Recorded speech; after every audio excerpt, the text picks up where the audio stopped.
Job ஸ்ட்ரக்சரை நான் வந்து 3 பிரிக்க போறேன். வாட் நெக்ஸ்ட், ஏதாவது ஒரு பாயிண்ட் மேபி எனக்கு பிடிச்சிருக்கலாம், ஆனா இது ஒரு பெரிய பெருமைலாம் கிடையாது. இது எல்லாமே சேர்த்து தான் ஒரு கரியர். இந்த இடத்துல தான் பிசினஸ் ஐடியாஸ் வரும். ஏதாவது ஒரு பிசினஸ் ஸ்டார்ட் பண்ணி எப்படியாவது வளர்ந்துடணும், எனக்கு அப்படிலாம் ஒரு பர்சனல் இன்ட்ரெஸ்ட்டுமே இல்லையே, 2 வருஷம் அப்படியே முடங்கி போயிடுவாங்க. ஹலோ எல்லாருக்கும் வணக்கம்.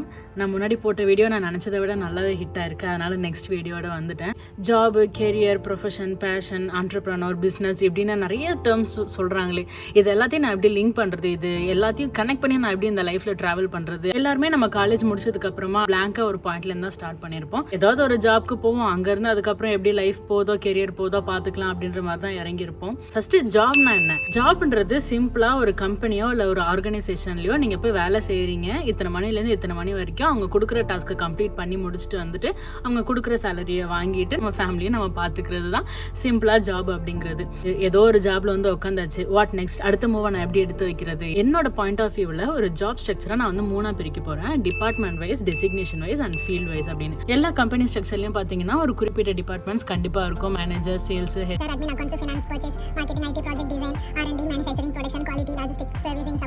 சேஃப்டி, இந்த மாதிரி இந்த ஒவ்வொரு டிபார்ட்மெண்ட்குள்ளேயும் ஒரு குறிப்பிட்ட டெசிக்னேஷன்ஸ் வச்சிருப்பாங்க. கீழே ஒரு ஆப்ரேட்டர் இல்லை ஒரு ஃபீல்டு ஒர்க்கர் லெவல்ல இருந்து மேலே டிபார்ட்மெண்ட் ஹெட், சிஇஓ, டைரக்டர்ஸ்னு சொல்லிட்டு ஹையஸ்ட் லெவல்ல இருப்பாங்க. இது ஃபீல்ட் வைஸ் பார்த்தீங்கன்னா உலகத்துல ஃபீல்ட்ஸ்க்கு வந்து எல்லையே கிடையாது, ஆயிரக்கணக்கான ஃபீல்ட்ஸ் இருக்கு.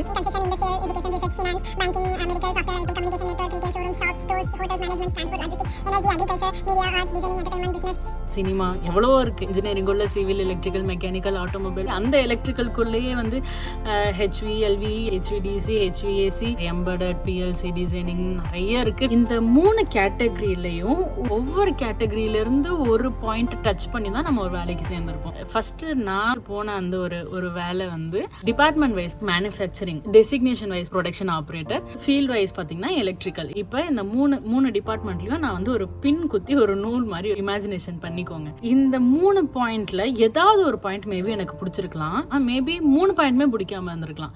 ஸோ இதுதான் அடுத்த ஜாப் நான் எங்க போறேன் அப்படிங்கிறது. இந்த 3 பாயிண்ட்டை நான் அட்ஜஸ்ட் பண்ண போறேன். காலேஜ் முடிச்சுட்டு வேலை தேடின டைம்லலாம் வந்து கண்ணை மூடிட்டு எல்லா ஜாப்க்குமே அப்ளை பண்ணுவேன்.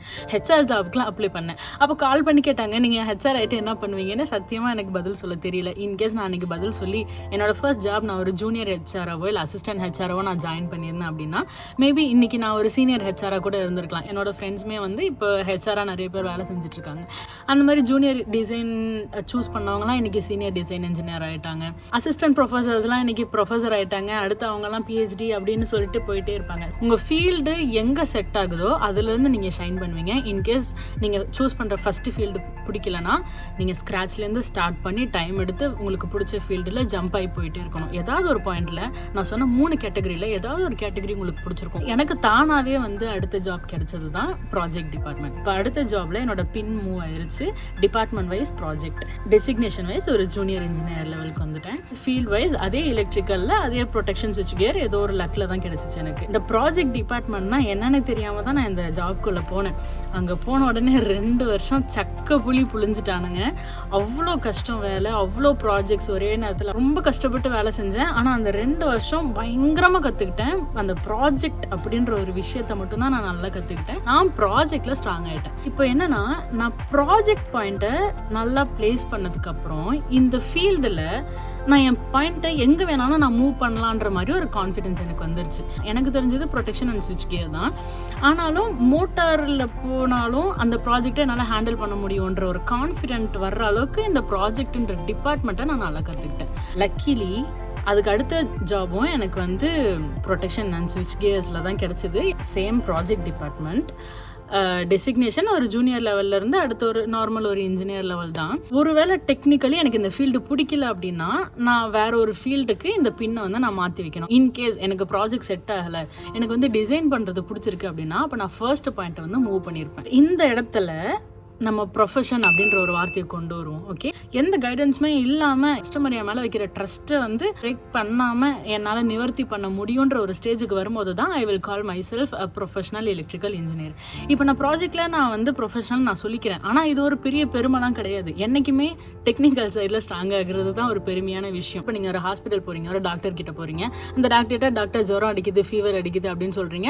அப்படியா, இருந்தாங்க இந்த டேப்லெட் போட்டுக்கோங்க அப்படின்னு சொல்லி ஒரு பேப்பரில் எழுதி அவர் கொடுத்துருவார். ஸோ அவர் ஒரு ப்ரொஃபஷனல் டாக்டர். ஓகேவா? அதுவே நீங்கள் போய் உட்காந்துட்டீங்க, உங்களுக்கு ஃபீவர்னு சொல்கிறீங்க, அப்படியா ஃபீவரா வெயிட் பண்ணுங்க அப்படின்னு சொல்லி ஒரு புக் எடுத்து புரட்டி பார்த்துட்டு இந்த ஃபீவருக்கு இந்த டேப்லெட் போடலாம் அப்படின்னு ஒரு புக்கை பார்த்து அவர் எழுதி கொடுத்தாருன்னு வச்சுக்கோங்களேன். வெளியில் போயிட்டு இந்த டாக்டருக்கு ஒன்றுமே தெரியல, புக்கை பார்த்து சொல்லிட்டு இருக்காரு மாத்திரையெல்லாம் அப்படின்னு சொல்லிட்டு அசால்ட்டாக அவரோட பேர் அப்படியே போயிடும்.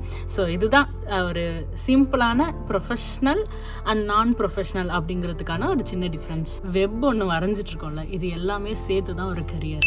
இந்த கரியரை நான் டெவலப் பண்ணிட்டு இருக்கேன். So junior engineer, senior engineer, maybe assistant manager, manager ஆகி ஒரு நாள் டைரக்டராகவோ டிபார்ட்மெண்ட் ஹெட்டாவோ ஒரு 10 வருஷம் கழிச்சு நான் மாறுறேன்னா இதுதான் என்னோட கெரியர் க்ரோத். ஒவ்வொரு வருஷமா நான் என்ன கற்றுக்கிட்டு வரேன், நான் எங்கே போயிட்டு இருக்கேன், என்னோட கிராஃப் எப்படி வளைஞ்சு மேலே ஏறிட்டு இருக்குன்னு இருக்கு இல்லையா, இதுதான் கெரியர், இதுதான் கெரியர் க்ரோத். இது மட்டும்தான் கெரியரா அப்படின்னா இல்லை. இப்போ நான் இந்த கம்பெனியில் ஒரு டெஸ்டிங் இன்ஜினியராக இருக்கேன்னு வச்சுக்கோங்களேன். இந்த டெஸ்டிங்கை இந்த கம்பெனிக்கு கீழே நான் சம்பளம் வாங்கி பண்ணிட்டு இருக்கேன். இதையே நானே பண்ணக்கூடாது. நான் ஒரு 4 டெஸ்டிங் எக்யூப்மெண்ட் வாங்கி ஒரு 4 மேன் பவரை எடுத்து இந்த 2 சைட்டுக்கு 2 பேரை அனுப்பி அந்த கஸ்டமர் கிட்ட இருந்து நானே காசு வாங்கிக்கலாம் இல்லையா.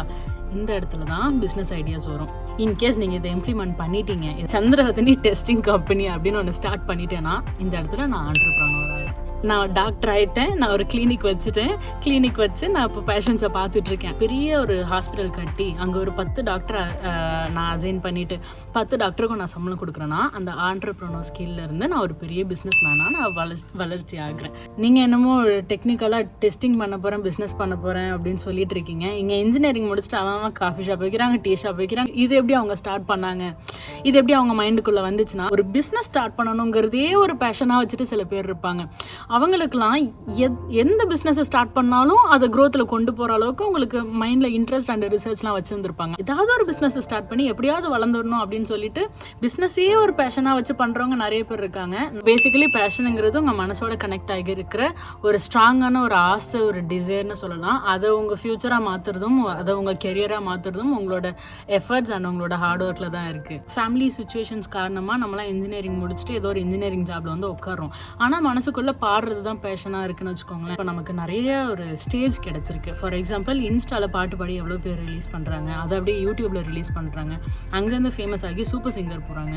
சூப்பர் சிங்கரில் நல்லா பாடி திடீர்னு மற்ற மியூசிக் டைரக்டர்ஸ்லாம் கூப்பிட்டு சிங்கர் ஆக்கி பாட வைக்கிறாங்க ப்ளேபேக்கில். ஒரு நாள் திடீர்னு அவங்களே மியூசிக் டைரக்டர் ஆகி படத்துக்கு மியூசிக் பண்ணிட்டு இருக்காங்க. எனக்கு அப்படிலாம் ஒரு பர்சனல் இன்ட்ரெஸ்ட்டுமே இல்லையே அப்படின்னு நீங்கள் யோசிச்சிங்கன்னா கெரியரில் ட்ராவல் பண்ணோம்ல, அந்த பாயிண்ட்டை யூஸ் பண்ணி இந்த இடத்துல நான் பெரிய ஆள் ஆகணும்டா, ஒரு டைரக்டர் லெவலில் ஒரு 10 வருஷம் கழிச்சு ஒரு 5 வருஷம் கழிச்சியும் நீங்கள் ரீச் பண்ணுறதே உங்கள் பேஷனாக செட் பண்ணிக்கிட்டு நீங்கள் மூவ் ஆகலாம். இவ்வளோதாங்க job, career, passion, profession, entrepreneur, business man.